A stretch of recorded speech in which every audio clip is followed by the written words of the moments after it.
Plato's genius lay in his ability to craft allegories, vivid, metaphorical tales that transcend mere storytelling to illuminate deeper truths. Among these, the allegory of the cave, also known as the myth of the cave or the cavern myth, emerges as a cornerstone of philosophical inquiry. Presented in Book 7 of the Republic, this allegory is not just a fable but a revolutionary lens through which Plato critiques ignorance, celebrates education, and explores the arduous path from illusion to genuine knowledge. It draws from his theory of forms, positing that the physical world is but a shadow of perfect, eternal ideals. Plato's influence echoes through centuries, inspiring thinkers from Descartes to modern filmmakers like those behind The Matrix, who reimagined his cave in digital realms. Act 1. The prisoners and their eternal chains. Imagine, if you will, a cavern vast and foreboding, buried deep within the earth's unyielding embrace. This is no mere hollow in the rock. It is a subterranean realm, stretching endlessly like the corridors of forgotten dreams. The air hangs heavy with the scent of damp stone and ancient dust, and the only sounds are the distant drip of water echoing off walls etched by millennia of erosion. High above, unseen and inaccessible, lies the world of light and truth. But down here, in this shadowy abyss, a group of prisoners has dwelled since birth. These unfortunate souls are bound not just by physical restraints, but by the very limits of their existence. Chains of iron clasp their necks and legs, immobilizing them so thoroughly that they can neither turn their heads nor shift their bodies. They face a blank wall, their backs to the cavern's entrance, unaware of anything beyond this enforced gaze. Picture them, men and women of various ages, their skin pale from lifelong confinement, their muscles atrophied from disuse. They converse in hushed tones, sharing stories born of necessity, but their world is confined to what plays out before them on that cold, unyielding surface. Behind these prisoners, elevated on a low wall like a makeshift stage, burns a fire, a roaring blaze tended by unseen puppeteers. This fire is no benevolent hearth. It is the source of deception, casting erratic flames that dance and flicker, illuminating the cavern in hues of orange and gold. The puppeteers, shadowy figures themselves, parade an array of objects before the fire. Carved statues of animals, tools, vessels, and human forms, all held aloft on poles. As these artifacts pass between the fire and the prisoners, they cast elongated, distorted shadows onto the facing wall. To the prisoners, these shadows are reality itself. They watch as elongated silhouettes of horses gallop across the stone, as human-like figures gesture and interact, as birds seem to soar in silent flight.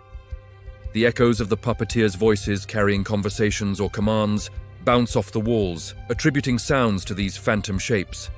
One prisoner might name a shadow warrior, another tree, building a lexicon of illusions. They compete in games of prediction.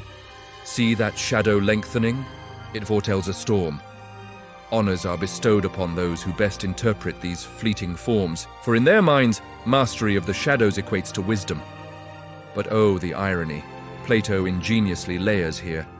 These prisoners, in their innocence, have reinvented a world from mere projections, oblivious to the machinery behind them.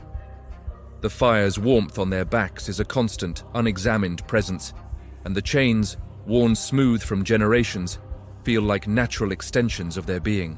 This act sets the stage for the allegory's core challenge.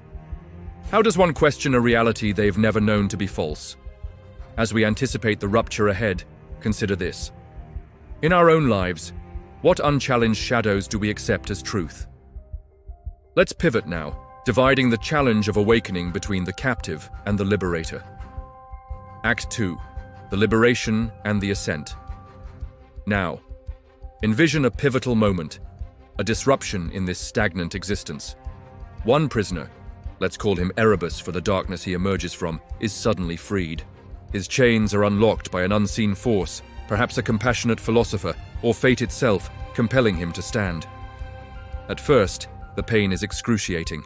Muscles long dormant scream in protest, and his neck, stiff from years of immobility, resists every turn. The fire's glare assaults his eyes, accustomed only to dim reflections. He stumbles, disoriented, rubbing his vision as if to banish a nightmare. forced to face the fire, Erebus beholds the truth for the first time. The statues, the puppeteers, the orchestrated parade.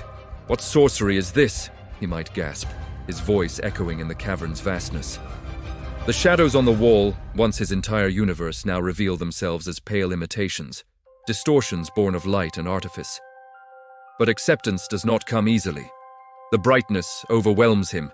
He longs to return to the comfort of illusion, where pain was absent and certainty reigned.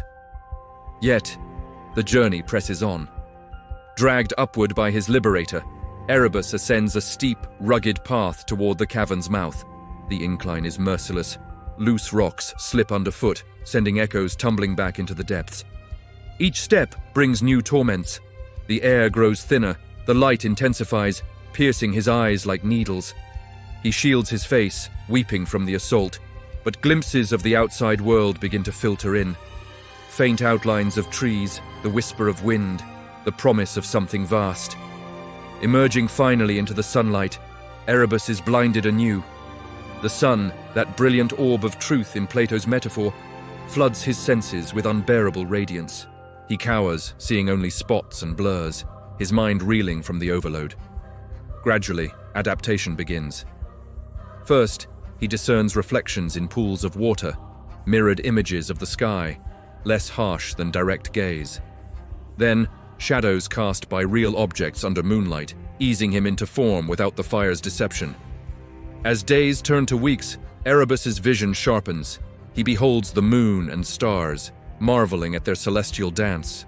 Finally, he dares to look upon the sun itself, not just as a source of light, but as the essence of goodness, illuminating the true forms of the world. Trees are no longer flat silhouettes, but living entities with textured bark and rustling leaves. Animals move with purpose, not as puppets. The world unfolds in its full splendor, rolling hills carpeted in wildflowers, rivers carving paths through stone, birds wheeling in azure skies. Enlightenment dawns, not as a sudden flash, but a painstaking reinvention of perception. In this act, Plato masterfully explores the unexpected. Liberation is not joy, but agony. It demands we abandon familiar comforts for the unknown. Erebus, now transformed, anticipates a future where he must share this revelation, but the path back is fraught with resistance. How do we, in our modern caverns of misinformation and echo chambers, muster the courage for such an ascent? Act 3. The Return and the Rejection. Compelled by compassion, or perhaps Plato's ideal of the philosopher king, Erebus descends once more into the cavern. The journey downward is no easier. The darkness now feels oppressive, the air stale and confining. He stumbles in the gloom, his eyes, attuned to sunlight, struggling to readjust. Approaching his former companions, he calls out with fervor, "Brothers and sisters, what you see are but shadows. The true world awaits above, forms eternal, light unbound." But the prisoners, entrenched in their reality, mock him. "Madness!" they cry. "Your eyes are ruined by that blinding light. See how you fumble? Your tales of sun and trees are delusions." They cling to their chains, fearing the pain he describes, preferring the predictable dance of shadows. Some even threaten violence, for his words disrupt their games of interpretation, challenging the very foundation of their wisdom. Erebus persists, describing the ascent's trials and triumphs, urging them to break free. Yet, rejection is swift. The cavern's inhabitants, unaccustomed to questioning, dismiss him as a fool. In Plato's telling, this underscores a harsh truth. The enlightened often face ridicule from those still bound. The philosopher, having glimpsed the forms, must navigate this divide, educating with patience despite scorn. Here we find modern parallels, social media caverns, where algorithmic shadows shape opinions. Erebus's return calls us to divide challenges, educate without alienation, focus energy on dialogue. Plato warns that true leaders must endure this rejection, defining paths toward collective awakening.